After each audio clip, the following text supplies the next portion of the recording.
Hello guys, so welcome to my channel. तो part number second में भाई relations and functions, chapter number second, part second.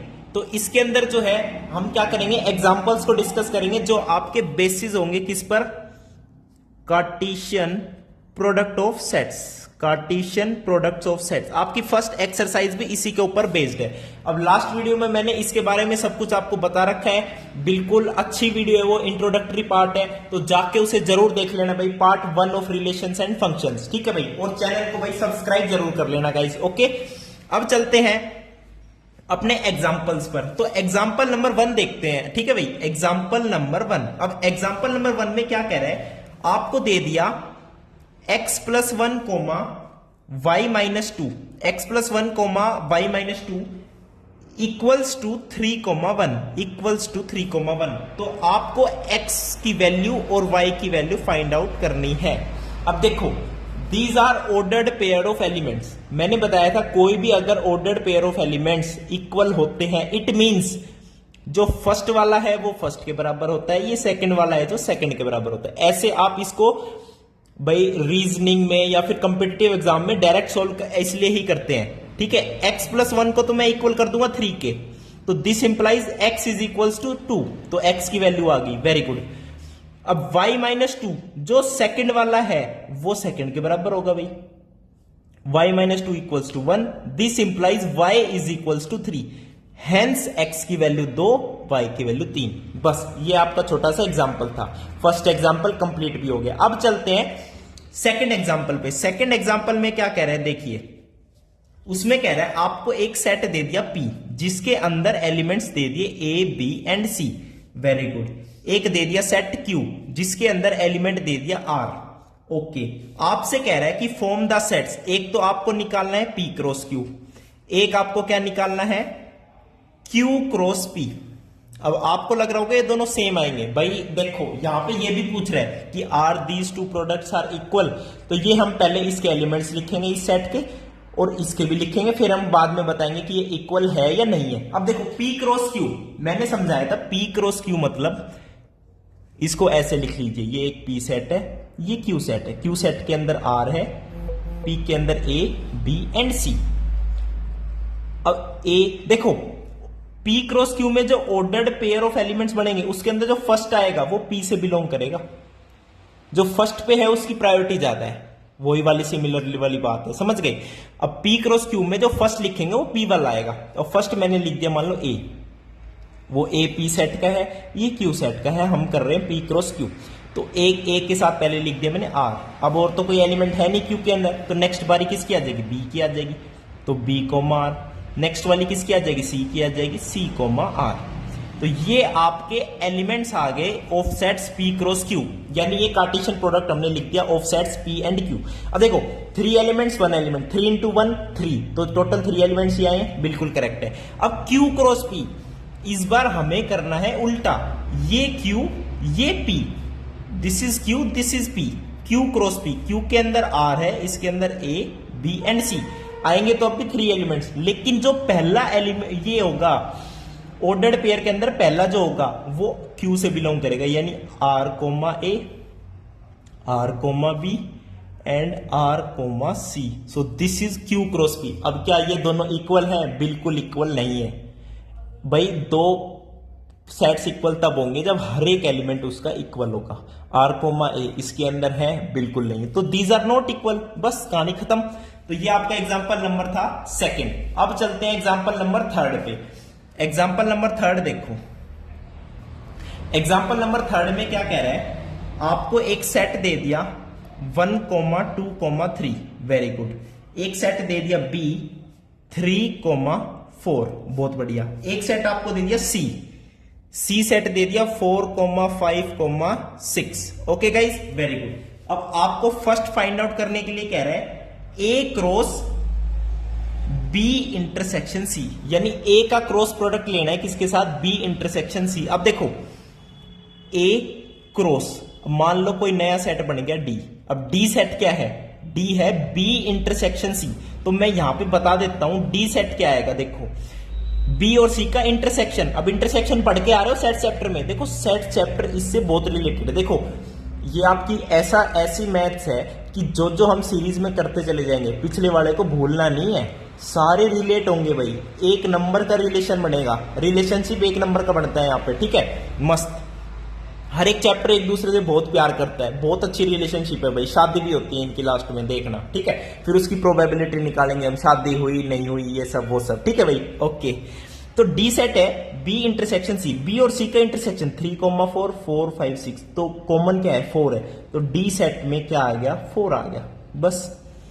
तो ए set के अंदर क्या है 1 2 3, डी सेट के अंदर क्या है ओनली 4, इसका क्रॉस प्रोडक्ट ही तो लेना है, तो बिल्कुल ले लो बस। इसके अंदर क्या क्या एलिमेंट्स आ जाएंगे 1,4 2,4 एंड 3,4, बस ये आपके क्या बन गए ए क्रॉस बी इंटरसेक्शन सी। अब सेकंड में आपसे कह रहा है कि ए क्रॉस बी और उसका इंटरसेक्शन लेना है ए क्रॉस सी के साथ, समझ रहे हो। पहले निकालो ए क्रॉस बी, फिर निकालो ए क्रॉस सी, फिर उसमें जो कॉमन है वो बता दो क्या है, बिल्कुल जी बता देंगे। देखो इंटरसेक्शन का मतलब कॉमन ही होता है गाइस, ओके वेरी गुड। अब ए क्रॉस बी निकालते हैं पहले, ए क्रॉस बी डायरेक्ट बता सकते हो आप, बिल्कुल बता देंगे जी। ए क्रॉस बी में क्या क्या आएगा बताओ मेरे को, 1,3 1,4 बिल्कुल सही है, 2,3 2,4, समझ रहे हो। 2 ए से बिलोंग कर रहा है, पहला वाला ए से, 3,3 कोमा और क्या है 3,4, ठीक है भाई। ये बन गए आपके, कितने बने हैं 1 2 3 4 5 6, 3 2 जा 6, बिल्कुल करेक्ट है। ये आपका क्या बना है ए क्रॉस बी है ये।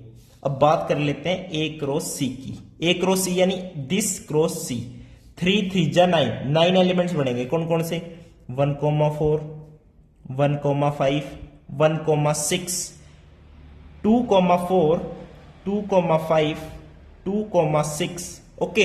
अगले बनेंगे 3,4 3,5 एंड लास्ट बनेगा 3,6, काउंट कर लो 9 ही है ना, 1 2 3 4 5 6 7 8 9, बिल्कुल सही। अब ए क्रॉस बी मिल गया, ए क्रॉस सी मिल गया, अब इसका इंटरसेक्शन लेना यानी कॉमन, तो आंसर में क्या आएगा भाई, आंसर में क्या आएगा, इसमें कॉमन देख लो, 1,3 इसके अंदर है नहीं है, छोड़ो, 1,4 है बिल्कुल है, तो एक एलिमेंट बन गया 1,4। अगला देखो 2,3 है, 2,3 नहीं है, छोड़ो, 2,4 है बिल्कुल है, तो एक ये भी कॉमन बन गया 2,4। अगला देखो 3,3 है नहीं है, छोड़ो, 3,4 है बिल्कुल है, तो 3,4 भी बन गया इंटरसेक्शन के अंदर, तो आंसर में क्या आएगा ये आ जाएगा, समझ गए भाई। पहले दोनों लिख लिया एलिमेंट, दोनों में जो जो आएंगे, फिर उसका इंटरसेक्शन ले लिया, बस। अब चलते हैं थर्ड वाले पे। थर्ड में कह रहा है ए क्रॉस बी यूनियन सी, देख रहे हो बी यूनियन सी, इसकी मस्ती देख लो। अब यूनियन पे आ गया, तो बी यूनियन सी लिख लेते हैं पहले, बी यूनियन सी। अब बी यूनियन सी के अंदर सारे एलिमेंट्स आएंगे 3 4 5 6, 4 तो कॉमन है, मतलब 4 तो 2 बार तो काउंट करेंगे नहीं, तो एक बार लिख लेंगे। तो ए क्रॉस यहां पे भी डी मान लेते हैं, तो डी सेट में क्या क्या आ जाएगा, 3 आ जाएगा, 4 आ जाएगा, 5 आ जाएगा, 6 आ जाएगा, बस बात खत्म। अब इसका क्रॉस लेना है, ए क्रॉस डी लेना है। अब ए के अंदर क्या है 1 2 3, ए के अंदर अपना है 1 2 3, डी के अंदर है 3 4 5 6। अब क्रॉस प्रोडक्ट ले लो, तो 1 के साथ 3, 1 के साथ 4, 1 के साथ 5, 1 के साथ 6। अब बारी आ गई 2 की, ठीक है, 2 की बारी आ गई, वेरी गुड। 2 के साथ 3, 2 के साथ 4, 2 के साथ 5, 2 के साथ 6 एंड अब 3 की बारी आ गई, 3 के साथ 3, 3 4 3 5 3 6। तो ये सारे आपके एलिमेंट्स आ गए आंसर में, बस ए क्रॉस डी आपका ये आ गया। देख सकते हो 1 2 3 4 5 6 7 8 9 10 11 12, तो 4 3 जा 12, बस सही है, अपना मैच हो गया। अब चलते हैं फोर्थ, लास्ट पार्ट है ये इस वाले क्वेश्चन का। पहले निकालो ए क्रॉस बी, बहुत बढ़िया भाई, फिर उसका यूनियन लो किसके साथ, ए क्रॉस सी के साथ, बहुत बढ़िया। अब ए क्रॉस बी निकाल चुके, ये रहा ए क्रॉस बी, दोबारा निकालने की नीड ही नहीं है। ए क्रॉस सी निकाल चुके, ये रहा। इस बार इसका लेना है यूनियन, तो बिल्कुल ले लो। यूनियन का मतलब क्या होता है, सारे एलिमेंट्स को ऐड कर लो, लेकिन जो कॉमन आएगा तो उसे 2 बार नहीं लिखना, एक बार लिखेंगे, रिपीटेशन नहीं करते बस। तो सारे लिख लो पहले तो, ये 1 3 1 4 ये सब, ये पहला वाला तो सारा ही लिख लेते हैं हम। 1 3 1 4 2 3 2 4 3 3 3 4। अब बारी आती है A क्रॉस C वाले की, तो 1,4 लिखे नहीं लिखना भाई, एक बार लिख चुके हैं। 1,5 लिख देते हैं, कोई दिक्कत नहीं है। 1,6 लिख देते हैं जी, कोई दिक्कत नहीं है हमें। तो 2,4 भाई लिख चुके एक बार। अब 2,5 लिख दो, कोई दिक्कत नहीं है।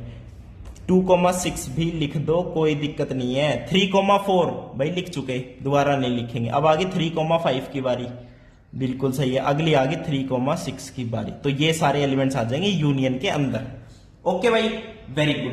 अब चलते हैं एग्जाम्पल नंबर 4 पे। एग्जाम्पल नंबर 4 देखो क्या कह रहा है।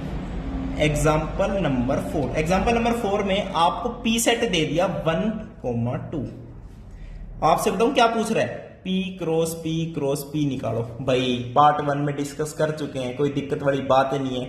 अरे भाई पहले सेट से 1 ले लो, दूसरे से भी 1 ले लो, तो तीसरे से क्या 1 भी ले सकते हो और 2 भी ले सकते हो। खत्म कहानी। अब पहले से तो 1 ले रखा है, दूसरे से इस बार 2 ले लो, तो तीसरे से 1 भी ले सकते हो और 2 भी ले सकते हो। खत्म कहानी। अब पहले से 1 जब लिया है तो सारी कहानी खत्म होगी। 4 एलिमेंट, 4 बन गए ना ऑर्डर्ड पेयर भाई। 2 क्यूब 3 टोटल 8 बनने हैं। 4 तो बन चुके, 4 तब बने हैं जब पहले से 1 लिया है। तो अब पहले से 2 ले लो, दूसरे से 1, तीसरे से 1 भी ले सकते हो और तीसरे से 2 भी ले सकते हो। अब पहले से तो 2 ही रहेगा, दूसरे से 2 ले लो, तो यहां से 1 भी ले सकते हो और यहां से 2 भी ले सकते हो। तो P क्रॉस P क्या बनेंगे सारे एलिमेंट्स, ये बन जाएंगे 2 क्यूब 8 एलिमेंट्स आपके ऐसे बनेंगे, ऑर्डर्ड पेयर 8। भाई देखो P एक सेट है तो P क्रॉस P भी एक सेट बनता है, तो P क्रॉस P भी तो एक सेट बनेगा। तो उसके सारे एलिमेंट्स ये रहे, और एलिमेंट्स किस फॉर्म में है, ऑर्डर्ड पेयर फॉर्म में एलिमेंट्स हैं। समझ गए। अब चलते हैं एग्जांपल नंबर 5 पे। एग्जांपल नंबर 5 में बताऊं क्या कह रहा है, देखो अभी बताता हूं। एग्जांपल नंबर 5, तो अपना जो एग्जांपल नंबर 5 है वो लास्ट है, ठीक है भाई। आपको R दे दिया, R आपको पता है कि सेट ऑफ रियल नंबर्स है। R is a set of real numbers. तो यहां से आपको पूछ रहा है कि R क्रॉस R बता दो क्या रिप्रेजेंट करेगा, और R क्रॉस R बता दो क्या रिप्रेजेंट करेगा। तो भाई रियल नंबर्स में देखो, मैंने बताया था रियल नंबर एक पूरा दुनिया है, वर्ल्ड है, जिसके अंदर सारे दुनिया भर के नंबर्स आ गए, रैशनल, इरेशनल, P/Q, पॉइंट में फलाना डिम, A to Z जितने भी नंबर्स हो सकते हैं ना, मैं कह रहा हूं माइनस इंफिनिटी से प्लस इंफिनिटी तक जितने भी नंबर्स, पॉइंट से लेके पॉइंट 0.0000001 करोड़ तक 1, ऐसे सारे नंबर्स आ जाते हैं। तो R क्रॉस R में आपको पता है पेयर्ड ऑर्डर्ड पेयर कैसे बनेंगे, 2 एलिमेंट्स आएंगे यहां पे, और दोनों कुछ भी हो सकते हैं, पूरे रियल नंबर्स के जहान के कुछ भी नंबर हो सकते हैं। तो भाई जो अपना देखो, अपनी दुनिया कहां, कार्टेशियन प्लेन के अंदर ही तो चलती है, स्पेस, कोई भी स्पेस है उसके अंदर ही चलती है। अब जब ऑर्डर्ड पेयर में 2 एलिमेंट्स हैं, यानी मान लो x, y, तो R क्रॉस R में जितने भी 2D एलिमेंट्स है, 2D समझ रहे हो ना, 2D जहां पे x और y, तो सारे जहान के सारे 2D स्पेस के सारे एलिमेंट्स आ जाएंगे R क्रॉस R के अंदर। समझ गई। अब वही बात कर ले कि R क्रॉस R, यहां पे जो पेयर बनेगा उसके अंदर 3 एलिमेंट्स आएंगे, x, y, z, और x, y, z दुनिया भर के कुछ भी हो सकते हैं, रियल नंबर्स का मतलब समझ रहे हो, कुछ भी। तो भाई यहां पे 3D स्पेस के जितने भी पॉइंट्स हैं 3D स्पेस के, वो सारे आ जाएंगे। तो बस यही आपको बताना था, ये क्या रिप्रेजेंट करता है, ये क्या रिप्रेजेंट करता है, समझ गए ना कैसे रिप्रेजेंट करते हैं। तो ये आपके एग्जांपल्स थे। वीडियो देखने के लिए बहुत बहुत धन्यवाद, थैंक यू, नमस्कार।